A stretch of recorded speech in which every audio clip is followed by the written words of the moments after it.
Hey everybody, today I am going to be reviewing Vagonia. This was directed by Yorgos Lanthimos. Another bizarre foray into the Lanthimos House of Mirrors we go. This one I would say is more in step with his more maximalist projects like Killing of the Sacred Deer or The Lobster, or Kinds of Kindness. I'd say this is a morality play sort of formula, but it's like it's distorted through a fisheye lens where the comedic and the brutalistic, the painful and the emotional, they all kind of connect together in a weird way. I have said this before, but when I am watching a Lanthimos film, it's almost as if he is examining human behavior, as if, he's looking at patients in a psych ward. There is something always extremist within the mundane, and that's something I've always loved about Lanthimos films. I describe this film in particular, it's almost like having tinnitus, where it's like you have that high pitch, it's always just out of reach, it's like in the peripherals of your mind, and maybe slowly over time it gets so maddening and you just want to yank on it so hard no matter what the source is going to be. And as audience members, we know that the source it's always going to be something. There's like this bug-eyed level of like mania and violence that is awaiting on the other side of that yank. And that kind of tension through this type of experience, I found it riveting. It kept me hooked on the premise. The story here is we have Jesse Plemons playing Teddy and his cousin. These are two kind of obsessed conspiracy theorist incel types symbolically. They kidnap this elegant, high-powered, very alpha female CEO of this major corporation, this company, and played by Emma Stone, and they believe it's because she is an alien that is sent here to manipulate the human population to control and destroy it. It is fascinating because it's like you have this guy who is very average, you probably wouldn't look twice at him, and he works in this warehouse shipping boxes compared to this like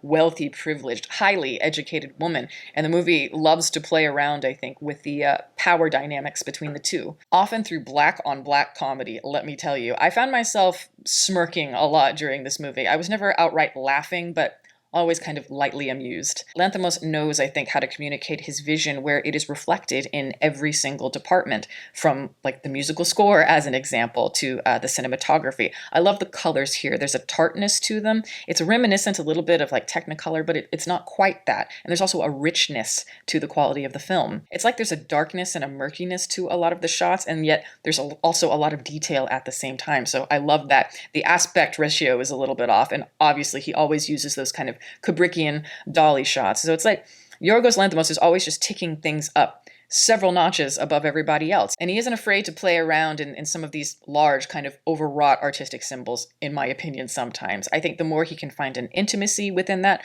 the more I find a connection to his work. As an example, emotionally here, I think the film owes everything to the two main players, Emma Stone as the CEO and Jesse Plemons as the conspiracy theorist.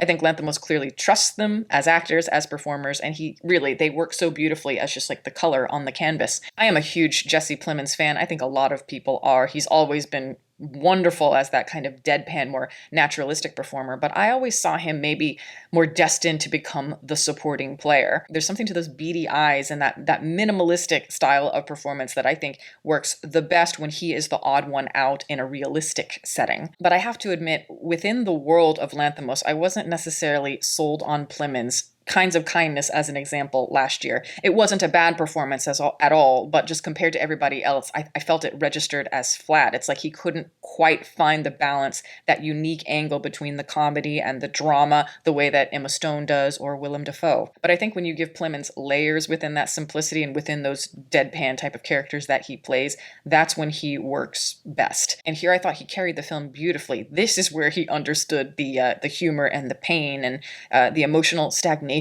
of the character, the lack of development. And Emma Stone, again, so much of this film depends on that wavering dynamic between her and Jesse Plemons and the suspense building in the minds of the viewers, wondering, is she really an alien? Is he right? Is she right? Emma Stone is marvelous in this film, like she is in pretty much every Lanthimos film. She is truly one of our great performers, and just her dedication to that artistic exploration reminds me of the great American performers like a Sissy Spacek. It's just honest, no holds barred. Stone already has the look, the wide eyes, the exaggerated features that could so easily be overplayed in a movie like this, and yet she gets it all tonally right. She's intimidating. The way that she commands the dialogue is fantastic. There's a cunning fire in her eyes, and yet those little smirks and those offbeat lines she delivers with such irreverence, it's fantastic. And I think that's the connection between them. Jesse Plemons, I think he's a very underrated comedic actor, and Stone, I think later in her more esteemed Hollywood career, we forget that she has this knack for comedy improv. And you see shades of it constantly here, but I think with full dramatic effect. Because this movie, it could almost be like a play. A lot of it does take place in this guy's basement, in this guy's house with Stone tied up, where she is trying to convince both these men of her innocence. But within that intimacy, I do think that this film is trying to juggle all kinds of very lofty, ambitious themes. But ultimately, I see this movie about loneliness. It's about class. It's about the circumstances that build us within this society, this social construct, the echo chambers that we build around ourselves for a sense of control or victimization, the hope that newer ideas, movements, or even civilizations, whatever, can eventually take shape as other ones are burning out. It is heavy and dreary and not always convincingly balanced for me. If it weren't for the ending, this movie does have that kind of formula where it feels like another kidnapping story. But with the ending, it takes a tonal shift and it opens up this whole nother can of worms that I don't think the film is as interested in exploring. There is something beautiful and haunting about all those shots at the end of the movie, and yet they just don't connect to me emotionally, especially within the story, because I don't feel that the emotional building blocks were there for us. It becomes more philosophically overwrought, where it feels like, no, something is missing here. I think it would have been interesting had we emphasized more that loneliness and destruction of human beings, especially from the perspective of the Emma Stone character. I can't give away the ending because of spoilers, but I had different ideas of, oh, what if this had been more ambiguous? It would have highlighted completely different ideas about human destruction, as an example. Or, you can keep the ending and I think it could totally work, but if there's a little bit more emphasis there, because it does feel somewhat unfinished. And there are little moments in the film, not many, but a few side plots here and there that just, they're not quite developed, that feel maybe a little bit insulary. But overall, I really liked this film a lot. I think if you're a fan of Lanthimos, especially if you like the types of movies like Killing of a Sacred Deer, I think you'll really love this. It is strange, twisted, off-kilter, and I think personally fantastically entertaining. I don't think that it is his best, but it's still very solid. But yes, that is my review. Thank you guys so much for watching. I'm going to plug my website as always. It is deepfocuslens.com. I'm an artist. I do commission portraits and I also sell prints of my work. If that is something that you're interested in, you can always go to the website below. And if you have a question about a commission or a print, you can always email me. My email is in the description box below as well. Also, I'd like to give a shout out to my patrons who are great. Guys, thank you so much for your support. Welcome to all the new members. If you are interested in supporting, the link for that is below, as well as the rest of my social media information.